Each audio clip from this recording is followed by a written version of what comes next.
Hello दोस्तों, welcome back to my channel again. I hope आप सभी खुश होंगे, प्यार से होंगे, बहुत अच्छे से होंगे। बनारस का आज मेरा लास्ट दिन है और सच बताऊँ तो दिल अभी भी यही रह गया है। सुबह की शांति, गंगा की लहरों की आवाज़, यहाँ सब कुछ बहुत ही अलग फील कराता है।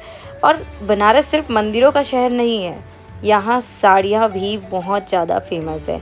इतनी मेहनत और इतना परफेक्शन से ये जो लोग साड़ी बनाते हैं, ये आपके दिल को छू जाएगा जब आप इसको देखने जाएंगे इनकी फैक्ट्रियों में। और यहाँ के घाट भी बहुत फेमस है, लाइक अस्सी घाट और मणिकर्णिका घाट, त्रिलोचन घाट। इन सब घाटों पे आप देखेंगे कि कुछ फ़ोटो वाले प्लेसेस हैं और कुछ मंदिरों वाले और कुछ पेंटिंग्स के लिए बहुत ज़्यादा फेमस है।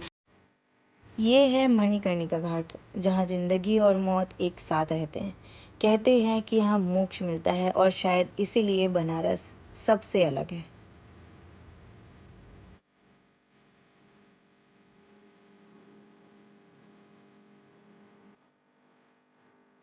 तो दोस्तों ये है चेत सिंह घाट। सुबह सुबह होते ही मैं निकल चुकी थी घाट के दर्शन करने के लिए, क्योंकि ये लास्ट डे था मेरा, तो मैं ये मिस नहीं करना चाहती थी। यहाँ मूवियों की शूटिंग्स होती है और फोटो खिंचाते हैं लोग। और उसके बाद लगी थी भूख, तो चली गई थी मैं दीनानाथ जी के चाट भंडार में, जो इंस्टाग्राम में बहुत ज़्यादा फेमस है। मैंने कोशिश की कि मैं जितने भी वायरल फूड है वो ही ट्राई करूँ। तो ये है उनका चाट बनाने का प्लेस और यहाँ बनता है दही गुपचुप। मैंने दोनों ही ट्राई किया था। चाट दिखने में जितना टेम्पटिंग दिख रहा है ना, सच बताऊँ तो था भी उतना अच्छा अच्छा लगा मुझे भी। पर क्योंकि मैं उतना ज़्यादा घी और चाशनी एक साथ नहीं खा सकती, इसमें सब मिला होता है, तो फिर मैं नहीं खा पा रही थी। तो प्रिंस ने वैसे भी ले लिया, क्योंकि फर्स्ट बाइट मैंने लिया था तो उसको खाना तो था। फिर मैंने उसको दे दिया। मैंने बोला मैं दही गुपचुप खा लेती हूँ, कंप्लीट कर लेती हूँ। और उसके बाद हम निकल चुके थे फिर से एक फेमस स्पॉट पे, तो जो थी लक्ष्मी टी स्टॉल, जो ये इस गली पे जाती है आगे, पर अनफॉर्चुनेटली वो बंद थी। और कुछ चीज़ें अच्छे के लिए होता है ना, तो उसके जस्ट बाजू वाला राज टी स्टॉल खुला था।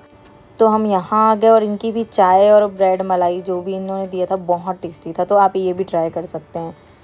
उसके बाद ये रही लाइव आरती।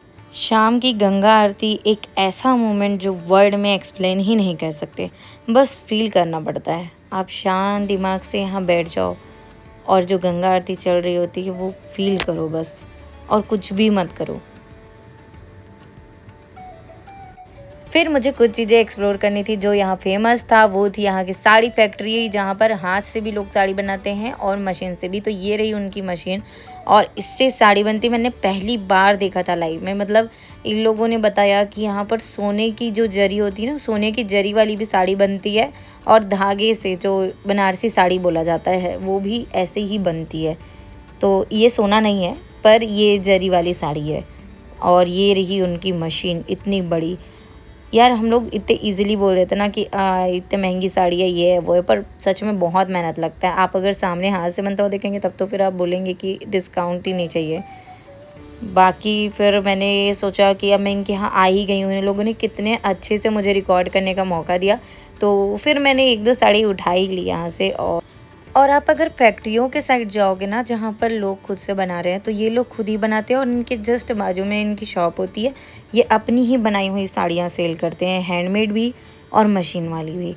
इसमें से जो भैया ने दिखाई थी मुझे, बहुत सारी हैंडमेड थी और बहुत सारी मशीन वाली। बिल्कुल भी पता नहीं चल रहा था कि कौन सी हैंडमेड है कौन सी मशीन वाली है। उसके बाद रात हो गई थी तो मैं चली गई थी बाटी चोखा, अगेन द फेमस स्पॉट।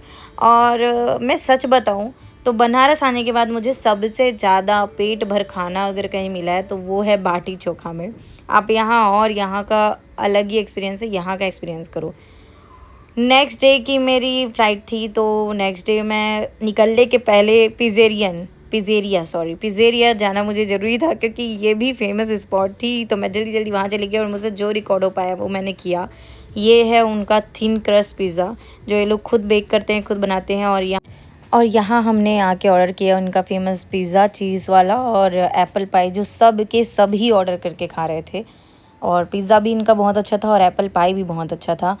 लो भाई, सामने एक कोक की बोतल रख दी। मैं सच बताऊँ ना तो इस जगह से जाने का मन ही नहीं कर रहा था, क्योंकि कम पड़ गए थे मेरे लिए 2-3 दिन, जितने दिन के लिए मैं गई थी। आप लोग जब भी जाओ तो 7 डेज़ के लिए एटलीस्ट जाओ और वहाँ जाके ना आराम से सारी चीज़ें एक्सप्लोर करो। और गंगा किनारे घूमना बैठना बिल्कुल मत भूलना।